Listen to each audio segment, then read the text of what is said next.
Spiritual meditation is the pathway to divinity. It is a mystic ladder which reaches from earth to heaven, from error to truth, from pain to peace. Every saint has climbed it, every sinner must sooner or later come to it, and every weary pilgrim that turns his back upon self and the world, and sets his face resolutely toward the Father's home, must plant his feet upon its golden rounds. Without its aid, you cannot grow into the divine state, the divine likeness, the divine peace, and the fadeless glories and unpolluting joys of truth will remain hidden from you.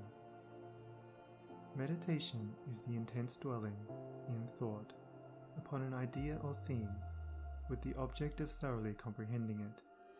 And whatsoever you constantly meditate upon, you will not only come to understand, but will grow more and more into its likeness, while it will become incorporated into your very being, will become, in fact, your very self. If, therefore, you constantly dwell upon that which is selfish and debasing, you will ultimately become selfish and debased. If you ceaselessly think upon that which is pure and unselfish, you will surely become pure and unselfish. Tell me what that is upon which you most frequently and intensely think, that to which, in your silent hours, your soul most naturally turns, and I will tell you to what place of pain or peace you are traveling, and whether you are growing into the likeness of the divine or the bestial. There is an unavoidable tendency to become literally the embodiment of that quality upon which one most constantly thinks. Let, therefore, the object of your meditation be above and not below, so that every time you revert to it in thought, you will be lifted up. Let it be pure and unmixed with any selfish element. So shall your heart become purified and drawn nearer to truth, and not defiled and dragged more hopelessly into error. Meditation, in the spiritual sense in which I'm now using it, is the secret of all growth in spiritual life and knowledge. Every prophet, sage and savior became such by the power of meditation. Buddha meditated upon the truth until he could say, "I am the truth." Jesus brooded upon the divine immanence until at last he could declare, "I and my Father are one." Meditation centered upon divine realities is the very essence and soul of prayer. It is the silent reaching of the soul toward the eternal. Mere petitionary prayer without meditation is a body without a soul, and is powerless to lift the mind and heart above sin and affliction. If you are daily praying for wisdom, for peace, for loftier purity and a fuller realization of truth, and that for which you pray is still far from you, it means that you are praying for one thing while living out in thought and act another.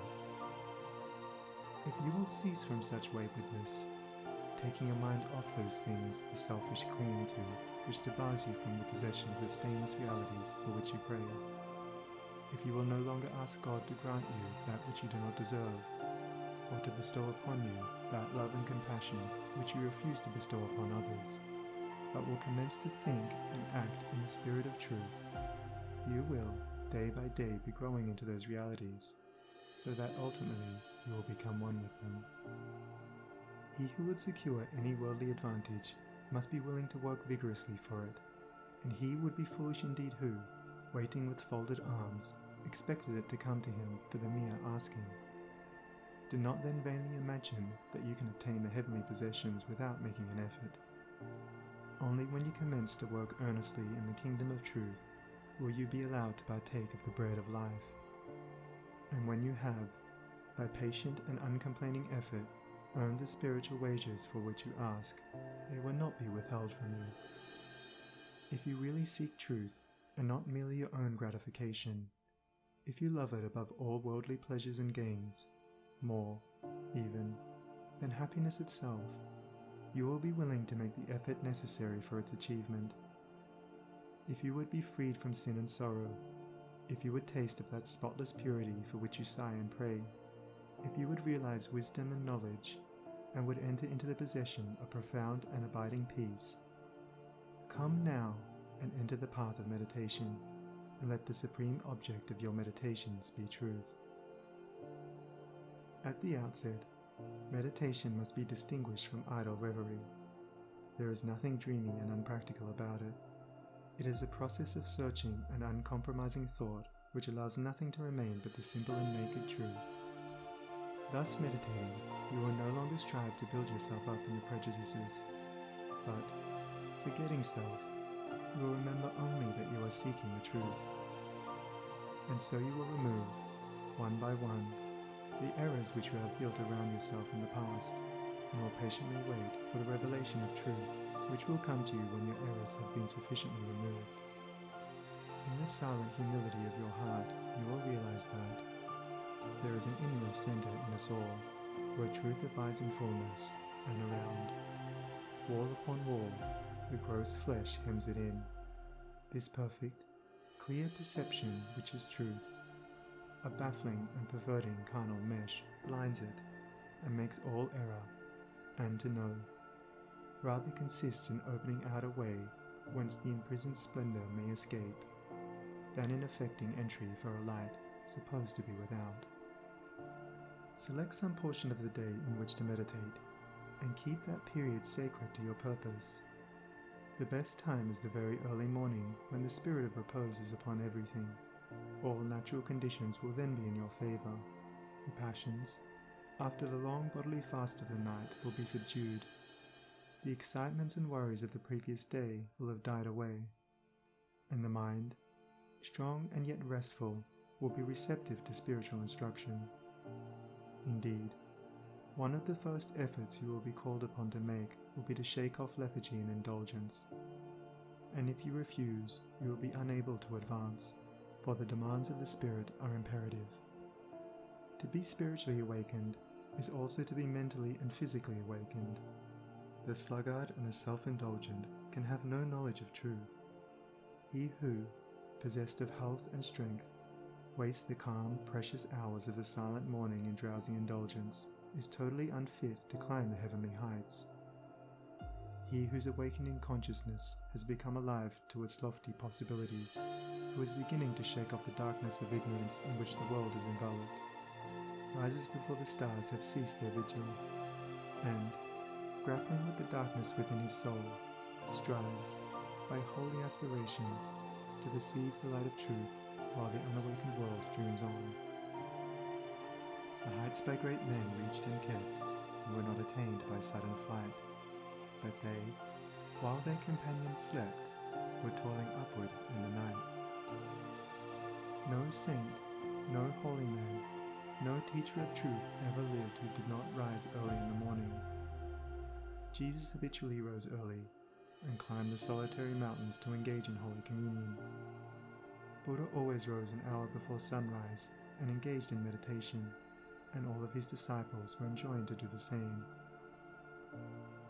If you have to commence your daily duties at a very early hour, and are thus debarred from giving the early morning to systematic meditation, try to give an hour at night, and should this, by the length and laboriousness of your daily task, be denied you, you need not despair, for you may turn your thoughts upward in holy meditation in the intervals of your work, or in those few idle minutes which you now waste in aimlessness. And should your work be of that kind which becomes by practice automatic, you may meditate while engaged upon it. That eminent Christian saint and philosopher, Jacob Boehme, realized his vast knowledge of divine things whilst working long hours as a shoemaker. In every life there is time to think, and the busiest, the most laborious, is not shut out from aspiration and meditation. Spiritual meditation and self-discipline are inseparable. You will, therefore, commence to meditate upon yourself so as to try and understand yourself. For, remember, the great object you will have in view will be the complete removal of all your errors in order that you may realize truth. You will begin to question your motives, thoughts, and acts, comparing them with your ideal, and endeavoring to look upon them with a calm and impartial eye. In this manner, you will be continually gaining more of that mental and spiritual equilibrium without which men are but helpless straws upon the ocean of life. If you are given to hatred or anger, You will meditate upon gentleness and forgiveness, so as to become acutely alive to a sense of your harsh and foolish conduct. You will then begin to dwell in thoughts of love, of gentleness, of abounding forgiveness, and as you overcome the lower by the higher, there will gradually, silently steal into your heart a knowledge of the divine law of love, with an understanding of its bearing upon all the intricacies of life and conduct. And in applying this knowledge to your every thought, word, and act, you will grow more and more gentle, more and more loving, more and more divine. And thus with every error, every selfish desire, every human weakness, by the power of meditation is it overcome, and as each sin, each error is thrust out, a fuller and clearer measure of the light of truth illumes the pilgrim soul. Thus meditating, you will be ceaselessly fortifying yourself against your only real enemy, your selfish, perishable self, and will be establishing yourself more and more firmly in the divine and imperishable self that is inseparable from truth. The direct outcome of your meditations will be a calm, spiritual strength which will be your stay and resting place in the struggle of life. Great is the overcoming power of holy thought, and the strength and knowledge gained in the hour of silent meditation will enrich the soul with saving remembrance in the hour of strife, of sorrow, or of temptation, as, by the power of meditation you grow in wisdom, you will relinquish, more and more, your selfish desires which are fickle, impermanent, and productive of sorrow and pain, and will take your stand with increasing steadfastness and trust upon unchangeable principles, and will realize heavenly rest. The use of meditation is the acquirement of a knowledge of eternal principles, and the power which results from meditation is the ability to rest upon and trust those principles, and so become one with the eternal. The end of meditation is, therefore, direct knowledge of truth, God, and the realization of divine and profound peace. Let your meditations take their rise from the ethical ground which you now occupy. Remember that you are to grow into truth by steady perseverance.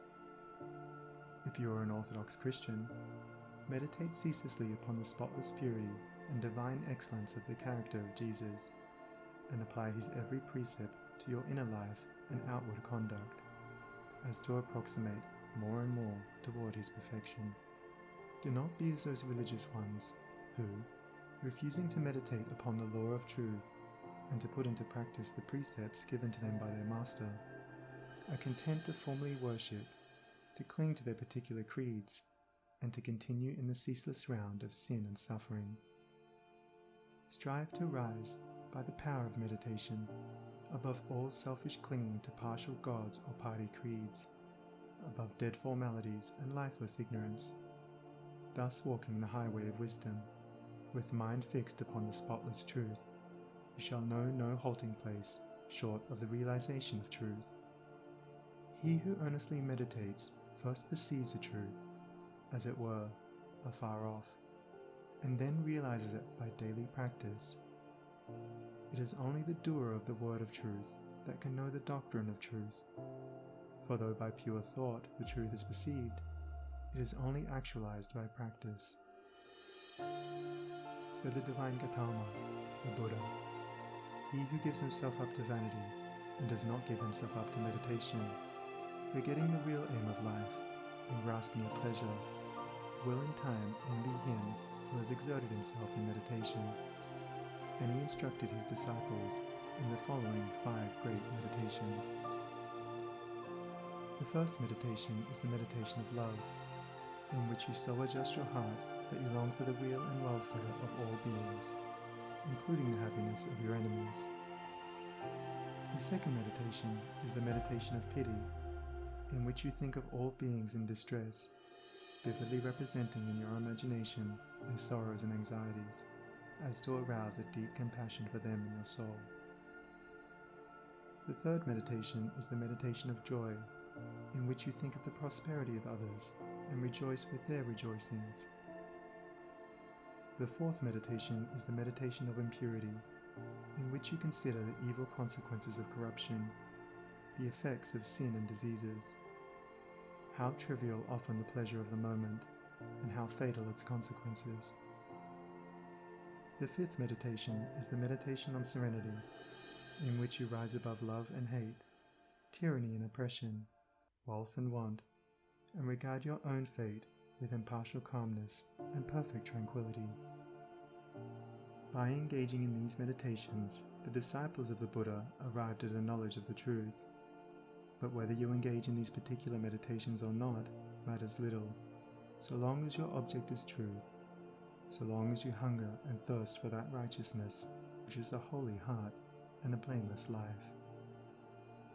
In your meditations, therefore, let your heart grow and expand with ever-broadening love, until, freed from all hatred and passion and condemnation, it embraces the whole universe with thoughtful tenderness. As the flower opens its petals to receive the morning light, so open your soul more and more to the glorious light of truth. Soar upward upon the wings of aspiration, be fearless, and believe in the loftiest possibilities. Believe that a life of absolute meekness is possible. Believe that a life of stainless purity is possible. Believe that a life of perfect holiness is possible. Believe that the realization of the highest truth is possible. He who so believes climbs rapidly the heavenly hills, whilst the unbelievers continue to grope darkly and painfully in the fog-bound valleys. So believing, so aspiring, so meditating, divinely sweet and beautiful will be your spiritual experiences, and glorious the revelations that will enrapture your inward vision. As you realize the divine love, the divine justice, the divine purity, the perfect law of good or God, great will be your bliss and deep your peace. Old things will pass away, and all things will become new. The veil of the material universe, so dense and impenetrable to the eye of error, so thin and gauzy to the eye of truth, will be lifted, and the spiritual universe will be revealed. Time will cease, and you will live only in eternity. Change and mortality will no longer cause you anxiety and sorrow, for you will become established in the unchangeable, and will dwell in the very heart of immortality. Star of Wisdom, star that of the birth of Vishnu, both of Krishna, Buddha, Jesus, told the wise ones, heavenward looking, waiting, watching for thy gleaming, in the darkness of the night time, in the starless gloom of midnight, shining herald of the coming of the kingdom of the righteous, teller of the mystic story, of the lowly birth of Godhead, in the stable of the passions, in the manger of the mind-soul, silent singer of the secret, of compassion deep and holy, to the heart with sorrow burdened, to the soul with waiting weary, star of all-surpassing brightness, thou again dost deck the midnight, thou again dost cheer the wise ones, watching in the creedal darkness, weary of the endless battle with the grinding blades of error, tired of lifeless, useless idols, of the dead forms of religions, spent with watching for thy shining. Thou hast ended their despairing. Thou hast lightened up their pathway. Thou hast brought again the old truths to the hearts of all thy watchers. To the souls of them that love thee, thou dost speak of joy and gladness, of the peace that comes of sorrow. Blessed are they that can see thee, weary wanderers in the night time. Blessed they who feel the throbbing, in their bosoms feel the pulsing, of a deep love stirred within them by the great power of thy shining. Let us learn thy lesson truly, learn it faithfully and humbly. Learn it meekly, wisely, gladly. Ancient star of holy Vishnu, light of Krishna, Buddha, Jesus.